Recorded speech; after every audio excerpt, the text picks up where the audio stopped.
Hello everyone. सो हमने अपने last video में केमिकल रिएक्शन एंड इक्वेशन जो कि केमिस्ट्री का फर्स्ट चैप्टर है उसके इन टेक्स्ट क्वेश्चंस फिनिश कर लिए थे। अब हमें उसके एक्सरसाइज क्वेश्चंस पे मूव ऑन करना है, उसे सॉल्व करना है। Just let's quickly start the video.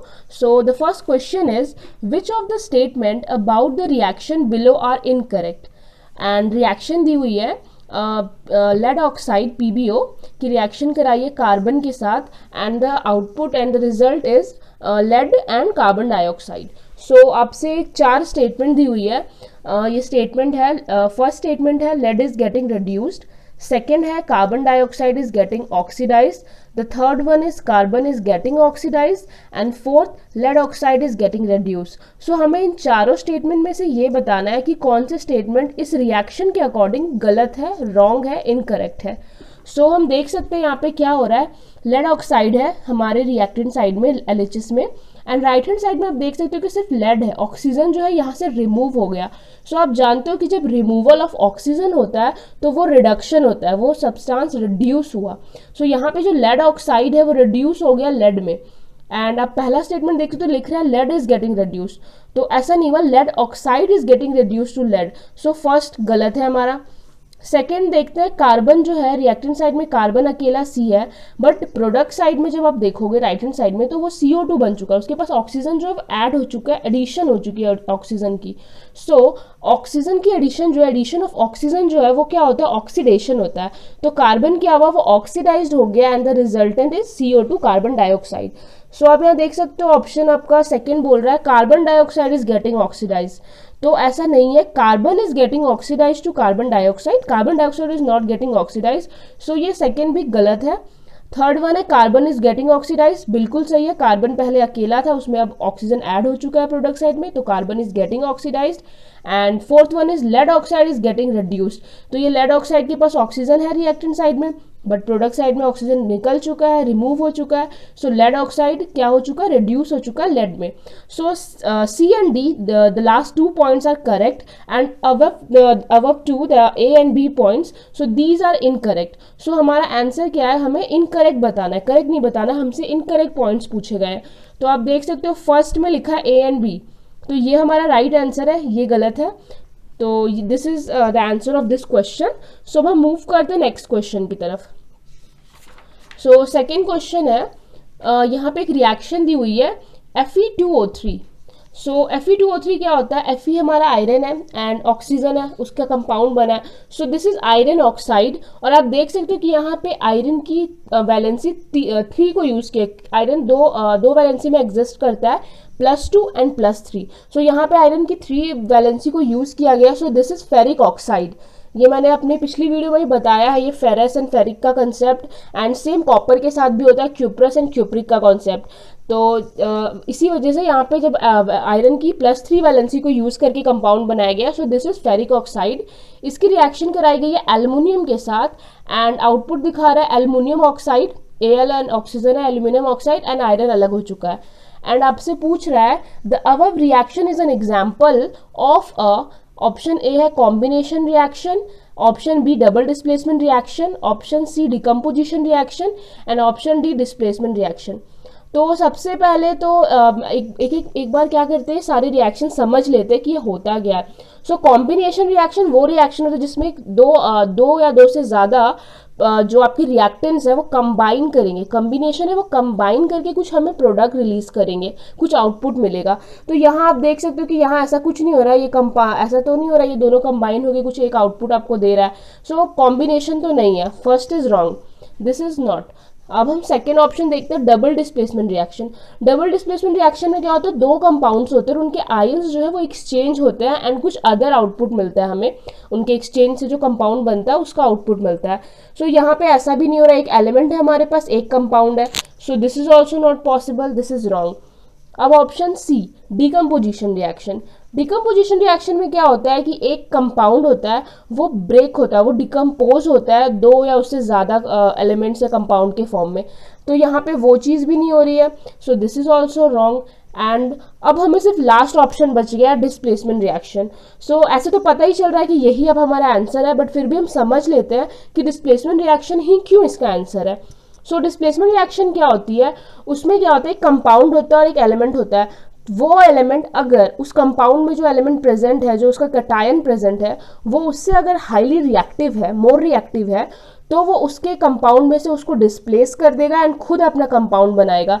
And यहाँ पे आप देख सकते हो aluminium is more reactive than iron, so इसने इसको डिस्प्लेस करके आप उसका कंपाउंड बना लिया, ऑक्सीजन के साथ एल्युमिनियम ऑक्साइड बना लिया एंड आयरन को डिस्प्लेस कर दिया।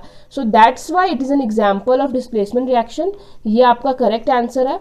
आप इसमें थोड़ा सा ये भी लिख सकते हो that aluminium is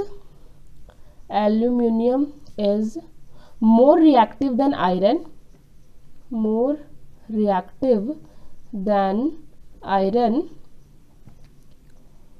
so it displaces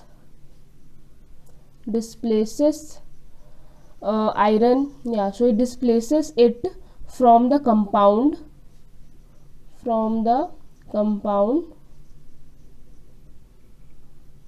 hence it is an example of displacement reaction, hence it is an example of displacement reaction.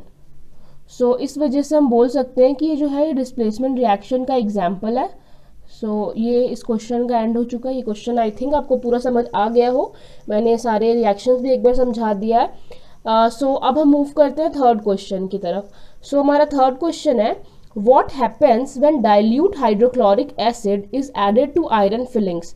Tick the correct answer. इसमें भी हमारे पास 4 स्टेटमेंट है, हमें एक रिएक्शन के बारे में दिया हुआ, एक रिएक्शन बताई है एंड उससे रिलेटेड पूछ रहा है कि क्या सही आंसर है। पहले हम क्या करते हैं, रिएक्शन ही नोट डाउन करते हैं, हमें उसी से आंसर मिल जाएगा। यहाँ पे क्या, डाइल्यूट हाइड्रोक्लोरिक एसिड। तो हाइड्रोक्लोरिक एसिड क्या होता है, HCl होता है, इसे हाइड्रोजन क्लोराइड भी बोलते हैं। डाइल्यूटेड लिया तो इसका एक्वस फॉर्म है। इसमें हमने क्या किया, आयरन फिलिंग्स ऐड कर दी, Fe ऐड किया, Fe सॉलिड, एंड इसके साथ अब रिएक्शन हुई है। आयरन जो है वो हाइड्रोजन से ज़्यादा रिएक्टिव होता है, ये इसको डिस्प्लेस कर देगा इसके कंपाउंड से एंड खुद कंपाउंड बनाएगा। FeCl3 बन जाएगा फेरिक क्लोराइड, एंड उसके बाद आपका हाइड्रोजन गैस यहाँ पे रिलीज होगा दिस।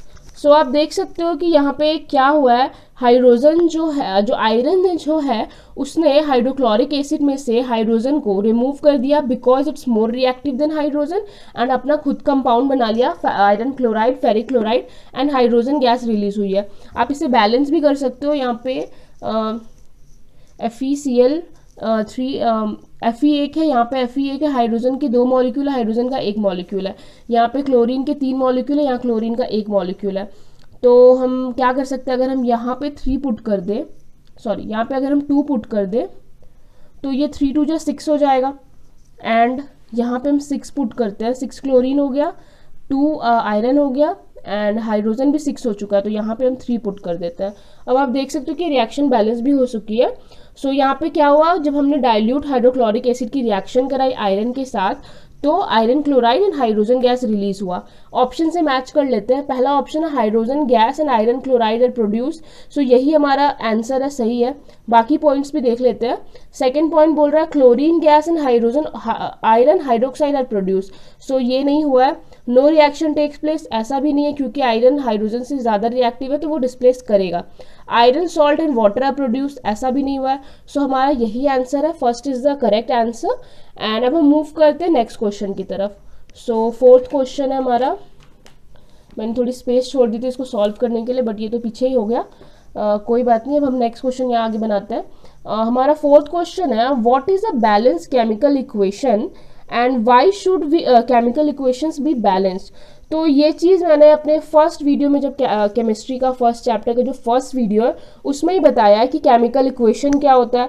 तो जो केमिकल रिएक्शंस होते हैं, जब हम उसकी सिंबॉलिक रिप्रेजेंटेशन करते हैं फॉर्मूलाज के थ्रू, उसे हम केमिकल इक्वेशन कहते हैं। एंड केमिकल इक्वेशंस 2 टाइप के होते हैं, एक होते हैं बैलेंस, एक अनबैलेंस। बैलेंस वो होते हैं जिसके जो रिएक्टेंट्स के जो भी नंबर ऑफ एटम्स है एंड जो प्रोडक्ट्स के नंबर ऑफ एटम है वो दोनों जब इक्वल होते हैं तो हम उन्हें बैलेंस केमिकल रिएक्शन कहते हैं, बैलेंस केमिकल इक्वेशन कहते हैं। एंड क्यों बैलेंस करना चाहिए, क्यों हम उसे बैलेंस करें? The reason is that because to obey the law of conservation of mass, law of conservation of mass ये बोलती है कि that mass can neither be created nor be destroyed in a reaction. So हम उसी को ओबे करने के लिए करते हैं कि रिएक्शन में ना ही मास क्रिएट हो सकता है ना डिस्ट्रॉय हो सकता है। तो हमने रिएक्टेंट से पहले जो मास था एंड जो रिएक्टेंट होने के बाद जो रिएक्शन के बाद जो मास है वो इक्वल होना चाहिए। सो उसको ही ओबे करने के लिए हम ये करते हैं कि जो भी नंबर ऑफ एटम रिएक्टेंट्स में है एंड जो भी प्रोडक्ट में है वो दोनों इक्वल होंगे, उसको इक्वल करने के लिए हम इक्वेशन को बैलेंस करते हैं। सो ये इसका आंसर है। अब इसको वर्ड में भी लिख लेते हैं। अ रिएक्शन विच हैज़, इसे आप अपने भाषा में भी जैसे मैंने बताया इसको अपने लैंग्वेज में भी आप लिख सकते हो कि एक बैलेंस केमिकल इक्वेशन वो होता है रिएक्शन और chemical equation which has equal number of atoms in the reactant side as well as product side, so that is known as balanced chemical equation. And why we need to balance it? Because to obey the law of conservation of mass, it says that mass can neither be created nor be destroyed. So to obey the same rule we need to balance our chemical equation. So this आप इसको अपने भाषा में भी लिख सकते हो। मैं आपको एक स्टेटमेंट जो आपकी बुकिश लैंग्वेज आपको थोड़ा सा लिख दे रही हूँ ताकि अगर आप उसको रीड भी करोगे ना आपको कुछ वर्ड्स दिमाग में याद रहेंगे। तो जब आप एग्जाम में लिखोगे आप अपने भाषा में भी लिखोगे तो उसमें आप जो थोड़े बहुत केमिस्ट्री के वर्ड यूज करोगे ना that will make your answer more attractive to the examiner and वो बहुत ही अच्छा एक इम्प्रेशन बनाएगा आपका। सो आप इसको एक बार देख लीजिए। A reaction which has an equal number of atoms which has, आपको रट्टा मारने की कोई ज़रूरत नहीं है, आप चाहे तो उसको अपने लैंग्वेज में लिख सकते हो, आपको मार्क्स कुछ नहीं कटेंगे क्योंकि हमें हमेशा क्वेश्चन का मतलब अगर पता है हम उसका आंसर लिख सकते हैं। ज़रूरी नहीं है कि हम बुकिश लैंग्वेज को फॉलो करें, हम खुद से लिख सकते हैं। Atoms of all elements on both sides of a chemical equation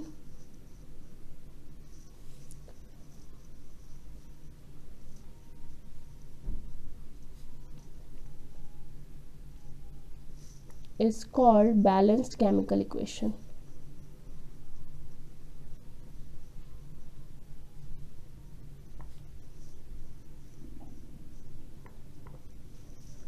And the law of conservation of mass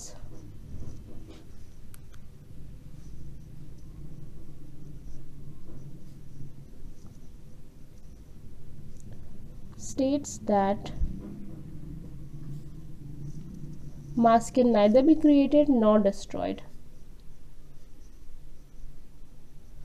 Neither be created nor destroyed.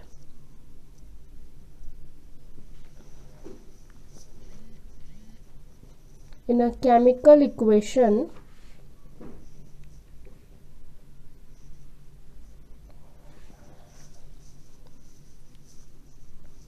total mass of reactants must be equal to total mass of product. Total mass of reactants must be equal to the total mass of products.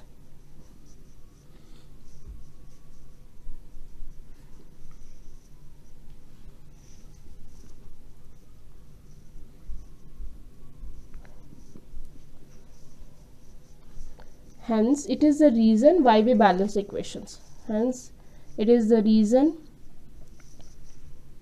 to reason to balance a chemical equation. To balance a chemical equation. So ये आपका answer मैंने note कर दिया है। And अब हम move करते हैं अपने नेक्स्ट क्वेश्चन की तरफ। So this is the 5th question of your exercise. So ये क्वेश्चन है, translate the following statements into chemical equation and then balance them. So आपको क्या है, आपको ABCD 4 आपको स्टेटमेंट्स लिखे हुए हैं, इनको आपको क्या करना है, इसका केमिकल इक्वेशन लिखना है फर्स्ट एंड सेकेंड उसको बैलेंस करना है। सो हम फर्स्ट क्वेश्चन से स्टार्ट करते हैं। ए को देखते हैं, hydrogen gas combine with nitrogen to form ammonia. हमें क्या करना है, हमें स्टेटमेंट पढ़ना है, हमें उसका एलिमेंट नोट डाउन करना है। ये एक प्रॉपर तरीका है किसी भी रिएक्शन को बनाने का, इक्वेशन को बनाने का। सो हमने क्या किया, हाइड्रोजन गैस ले लिया, H2 गैस ले लिया, इसकी रिएक्शन किसके साथ कराइए, नाइट्रोजन के साथ, तो N2 भी गैस है। इसकी रिएक्शन से क्या मिल रहा है, अमोनिया मिल रहा है। अमोनिया का आपको पता होना चाहिए NH3 इसकी फॉर्मूला होता है अमोनिया का। सो NH3 हमें मिल रहा है, हाइड्रोजन जब नाइट्रोजन के साथ कंबाइन हो रहा है तो जो result is ammonia. So this is also a gas. अब आप देख सकते हो ये तो हमने इक्वेशन लिख दी। अब हमें क्या करना है, इसे बैलेंस करना है। आप देख सकते हो कि रिएक्टेंट में हाइड्रोजन के 2 मॉलिक्यूल है, नाइट्रोजन का 2 है, एंड अमोनिया में अगर देखा जाए तो नाइट्रोजन 1 है, हाइड्रोजन 3 है। So we need to balance it, it's not equal. So हम क्या कर सकते हैं, अगर हम यहाँ पे 3 है, अगर हम यहाँ पे 3 लिख दें तो ये 6 हो जाएगा, हाइड्रोजन 3 इंटू 2 6। सो यहाँ पे हमें 2 लिखना पड़ेगा, 3 2 जा 6, एंड 2 नाइट्रोजन यहाँ हो गए, यहाँ भी 2 नाइट्रोजन है। सो अब आप देख सकते हो कि हाइड्रोजन 6 है रिएक्टेंट में एंड हाइड्रोजन 6 है प्रोडक्ट में भी, नाइट्रोजन 2 है रिएक्टेंट में, नाइट्रोजन 2 है प्रोडक्ट में भी। So now the number of atoms on reactant side is equal to number of atoms in product side. So this is the balance equation. So आप इसको बॉक्स कर सकते हो कि this is your final answer, the balanced chemical equation. So ये एक first तो solve हो गया। अब हम सेकेंड मूव करते हैं। सेकेंड है hydrogen sulphide gas burn in air to give water and sulphur dioxide. So जब भी हम एयर में बर्न करते हैं तो बेसिकली हम ऑक्सीजन यूज कर रहे होते हैं, because oxygen helps in burning. So तो हाइड्रोजन के sorry oxygen helps in burning. So अब क्या करना है, हाइड्रोजन सल्फाइड गैस है तो हमें पता होना चाहिए हाइड्रोजन है, सल्फाइड है, सो हाइड्रोजन एंड सल्फर का यूज है, ठीक है। तो अब इस गैस की कैसे हम बनाएंगे इसका कंपाउंड, तो हाइड्रोजन H लिख दो आप, सल्फर का S लिख दो। हाइड्रोजन की जो वैलेंसी होती है वो +1 होती है एंड सल्फाइड की वैलेंसी -2 होती है। तो बैलेंस करने के लिए हमें हाइड्रोजन के 2 मॉलिक्यूल चाहिए होंगे, क्योंकि +1 मिलके +2 बनेगा एंड सल्फर -2 है, ये दोनों कंबाइन करेंगे, we will get 0। So this is the stable compound with hydrogen and sulphur gas. So this is hydrogen sulphide. तो ये जो है हाइड्रोजन सल्फाइड का फॉर्मूला है। इसको एयर के साथ बर्न कर दिया गया, मतलब ऑक्सीजन के साथ, ठीक है। गैस है ये भी गैस है, इसकी रिएक्शन हुई एंड बोल रहा है रिएक्शन से क्या प्रोड्यूस हुआ, वाटर, तो H2O liquid and sulphur dioxide, so SO2 gas. तो ये बन गई इसकी रिएक्शन। अब हमें इसे बैलेंस करना। आप देख सकते हो सल्फर सल्फर ठीक है, ऑक्सीजन के 2 मॉलिक्यूल्स यहाँ पे 3 हो रहे हैं एंड हाइड्रोजन 2 है। सो हमें ऑक्सीजन ही बैलेंस करने की ज़रूरत है, ऑक्सीजन ही 3 है। तो कैसे कर सकते हैं, अगर हम यहाँ पे 2 कर दें इस जगह पे तो क्या होगा, आप देख सकते हो। फिर हम यहाँ पे 2 करेंगे, ऑक्सीजन 2 हो जाएगा, बट यहाँ भी 2 है तो 4, ये तो इक्वल हो गए एंड हाइड्रोजन 4 हो जाएगा। फिर यहाँ 2 देना होगा, सल्फर 2, एंड ये इक्वल नहीं हो पाएगा। सो हम क्या करते हैं, यहाँ पे 3 पुट करते हैं। अगर हम यहाँ पे 3 करते तो ये 6 हो गया, ऑक्सीजन 6 आ गया हमारे इस तरफ, एंड यहाँ अगर आप 2 पुट कर दो एंड यहाँ भी 2 पुट कर दो तो क्या हो रहा है, इधर से 2 ऑक्सीजन और इधर से 4 ऑक्सीजन, ये 6 हो गए। हाइड्रोजन 4 हो चुका है, सल्फर 2 हो चुका है। यहाँ पे एक 2 पुट करने से हाइड्रोजन 4 हो गया, सल्फर 2 हो गया। सो अब आप देख सकते हो हाइड्रोजन की रिएक्टेंट साइड में 4 मॉलिक्यूल्स है, प्रोडक्ट में भी 4 है, और सल्फर का तो 2 मॉलिक्यूल है, यहाँ भी 2 है। ऑक्सीजन 3 2 जा 6 एंड यहाँ पे 2 मॉलिक्यूल्स एंड यहाँ पे 4 मॉलिक्यूल्स, सो ये भी 6 है। सो अब number of hydrogen atom, oxygen and sulphur all are equal in reactant as well as product. So this is the complete balanced equation. So ये आपका solution हो गया आपकी सेकेंड प्रॉब्लम का। एंड अब मूव करते हैं हम थर्ड में, सी। इसमें क्या हो रहा है, barium chloride reacts with aluminium sulphate to give aluminium chloride and a precipitate of barium sulphate. तो आप देख सकते हो कि ये जो रिएक्शन है बेसिकली, अच्छा एक और चीज़ करते हैं इस क्वेश्चन में, ऐसे तो क्वेश्चन में पूछा नहीं है, बट इससे क्या होगा, हमारा थोड़ा ना रिएक्शंस के टाइप्स का रिवीजन हो जाएगा। सो जो फर्स्ट है इसमें क्या हो रहा है, ये 2 जो हमारे एलिमेंट्स एक कंबाइन करके एक हमें प्रोडक्ट मिल रहा है। So this is an example of combination reaction, ये कॉम्बिनेशन रिएक्शन का एग्जाम्पल है। यहाँ पे क्या हो रहा है आप देख सकते हो, यहाँ पे आप देख सकते हो कि हाइड्रोजन जो है इसमें ऑक्सीजन ऐड हुआ है, सो यहाँ पे ऑक्सीडेशन हुई है इसमें, एंड सल्फर में भी जाकर यहाँ पे ऑक्सीजन ऐड, यहाँ पे सल्फर की भी का भी यहाँ पे ऑक्सीडेशन हुआ है। So these 2 have been oxidised. And जो थर्ड है हमारा सी, ये डबल डिस्प्लेसमेंट रिएक्शन है, क्योंकि हमारे पास 2 कंपाउंड, एक barium chloride, aluminium sulphate, and अगर आप उसका आउटपुट देखोगे तो वो हो चुका है aluminium chloride and barium sulphate. So ये जो है ये इन्होंने अपने आयंस एक्सचेंज किए हैं। सो this is an example of double displacement reaction. अब हम इसकी इक्वेशन लिखते हैं। बैरियम क्लोराइड, बैरियम की वैलेंसी +2 होती है एंड क्लोराइड की -1, तो ये BaCl2 बनेगा एंड एक्वस। इसकी रिएक्शन कराइए एल्यूमिनियम सल्फेट से Al एंड SO4। Al जो एल्यूमिनियम इसकी वैलेंसी 3 होती है, सल्फेट की 2 होती है, तो फिर ये Al2SO4 3 बन जाएगा एक्वस। एंड आउटपुट है हमारे पास aluminium chloride, so AlCl3 aqueous. And यहाँ पे एक पर्सिपिटेट बना है बैरियम सल्फेट का, Ba की +2 वैलेंसी एंड सल्फेट की -2, तो ये BaSO4 बन गया। पर्सिपिटेट है सॉलिड एंड इसे हम डाउनवर्ड एरो से रिप्रेजेंट करेंगे। सो ये तो हमारा इक्वेशन बन गया। अब इससे देखते हैं बैलेंस करना है। बैरियम की एक है दोनों तरफ, बैरियम ठीक है। क्लोरीन यहाँ पे 2 है, यहाँ पे 3 है। जब ऐसे ना 2 और 3 का कॉम्बिनेशन मिले ना, तो हमेशा हमें ये ध्यान देना कि हमें उसे 6 बनाने की कोशिश करना है, तब जाके वो दोनों तरफ बैलेंस हो पाएगा। तो यहाँ पे 3, अगर मैं यहाँ 3 पुट कर दूँ एंड यहाँ 2 पुट कर दूँ, 3 2 जा 6, यहाँ भी 3 2 जा 6, chlorine is balanced. Aluminium 2 molecules, यहाँ भी एल्यूमिनियम की 2 मॉलिक्यूल्स है। अब बैरियम 3 हो चुका है, सल्फेट के भी 3 मॉलिक्यूल्स है। अगर राइट हैंड साइड में यहाँ प्रोडक्ट में हम यहाँ पे BaSO4 के आगे 3 लगा दे, तो बैरियम के 3 मॉलिक्यूल हो गए, सल्फेट के भी 3 मॉलिक्यूल्स हो गए। So now the reaction has been balance. Barium के दोनों साइड में 3 मॉलिक्यूल्स है, क्लोरीन के 3 2 जा 6 एंड इधर भी 2 2 3 6, क्लोरीन के 3 मॉलिक्यूल्स है, एल्यूमिनियम के 2 मॉलिक्यूल्स है एंड सल्फेट के फिर 3 मॉलिक्यूल्स है। सो रिएक्टेंट एंड प्रोडक्ट साइड में दोनों साइड में आपके सारे एटम्स जो है वो इक्वल है। So this is your complete final balance equation. So this is the solution of the question, the statement number 6, C, and the last one is D. So इसमें क्या है, potassium metal reacts with water to give potassium hydroxide and hydrogen gas. So potassium का symbol क्या होता है, K से हम represent करते हैं पोटेशियम को। So अगर हम D सॉल्व करते हैं लास्ट वन, पोटेशियम को हम D से करते हैं K, ये मेटल है सॉलिड लेंगे हम, एंड इसकी रिएक्शन कराई है वाटर के साथ। सो H2O, दिस इज लिक्विड, इसकी स्टेट लिक्विड है। एंड हमें क्या मिल रहा है, पोटेशियम हाइड्रोक्साइड। सो आपको पता होना चाहिए हाइड्रोक्साइड को OH से रिप्रेजेंट करते हैं, उसकी वैलेंसी होती है -1 एंड पोटेशियम की होती है +1, तो इसका डायरेक्ट ही कंपाउंड बन जाएगा KOH। ठीक है, KOH बन गया, -1 +1 स्टेबल कंपाउंड है।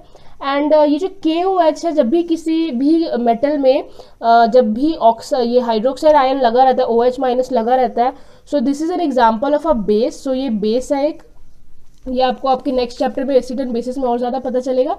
तो ये एक बेस का एग्जाम्पल है। So this is aqueous and plus क्या एक और बना है, हाइड्रोजन गैस रिलीज हुई है, सो H2 gas. So this is a reaction. अब हम देखते हैं इसको बैलेंस है या नहीं है। तो पोटेशियम का एक ही है दोनों तरफ एटम, तो इक्वल है। ऑक्सीजन देखा जाए एक ही है दोनों तरफ, ठीक है। हाइड्रोजन इधर 2 है एंड इधर 3 है, सो ये बैलेंस नहीं है। तो अगर हम यहाँ पे 2 पुट कर दे, पोटेशियम 2 हो गया, ऑक्सीजन भी 2 हो गया, हाइड्रोजन यहाँ से 2 और यहाँ से 2, 4 हो गया। तो यहाँ पे अगर हम 2 और यहाँ भी 2 पुट कर दे, पोटेशियम 2, ऑक्सीजन 2 एटम, हाइड्रोजन 2 2 जा 4 एंड यहाँ 2 हाइड्रोजन के एटम, यहाँ 2 हाइड्रोजन के एटम। सो अब 4 हो चुके हैं। सो अब आप देख सकते हो कि रिएक्टेंट में जो पोटेशियम 2 है, इधर भी 2 है, प्रोडक्ट में भी। हाइड्रोजन रिएक्टेंट में 4 है, इधर भी 4 है, प्रोडक्ट साइड में भी। ऑक्सीजन जो है रिएक्टेंट साइड में 2 है एंड प्रोडक्ट साइड में भी ऑक्सीजन 2 है। सो अब this is the complete final balance equation. So ये आपका आंसर हो गया डी का।